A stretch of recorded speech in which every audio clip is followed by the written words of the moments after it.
माझं नाव प्रशांत पांचाळ, कुरुडवाडी चालक. गंगापूरहून गाडी कुरुडवाडीला जात होती. कुंभारे टोलनाक्यावर थांबलो होतो. सावकाश गाडी एकदम टोलनाक्याचे थोडंसं पुढे आल्याच्या नंतर इंजनपासून एकदमच आग निर्मिती झाली.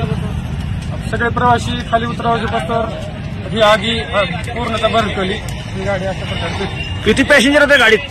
गाडीत साधारणतः 40 प्रवासी. म्हणजे तुम्ही पॅसेंजरला उतरायचा प्रयत्न केला आणि आग प्रवासी पहिल्यांदा प्रवासी सर्व खाली उतरवणे भेटले. उतरल्याच्या नंतर आग विझवण्याचा प्रयत्न केला तर आग आटोक्याच्या बाहेर गेली. सोलापूरमध्ये कुंभारजवळ एस टी महामंडळाच्या चालत्या बसला आग लागलेली आहे. तुम्ही व्हिडिओमध्ये बघू शकता कशा प्रकारे बस मृदू करून जळत आहे. सर्व प्रकारला कॅमेऱ्यामध्ये आपल्याला पाहिलं आणि चालकांनी आणि वाहकांनी त्यांचे प्रसंगावचे साधून तेथील सर्व नागरिकांना व प्रवाशांना व्यवस्थितपणे बाहेर काढण्यात यश आल्या आणि यामध्ये कुठल्याही प्रकारची जीवितहानी झाली.